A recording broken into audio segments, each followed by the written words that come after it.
We're having this weird problem in this car where the rear view mirror would fall off. So I reattached it and then it fell off again and then took a piece of the glass out here. So I bought this mirror thinking that it would be a temporary solution, but it's turned out to be a really solid mirror, and I'm going to keep it in place. We're going to use this as our permanent solution for now until something goes wrong with it.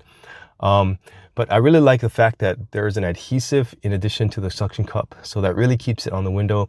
I was expecting this to fall off at some point, but it hasn't. It's stayed, and I've actually moved this once and it still sticks really well. It's very adjustable.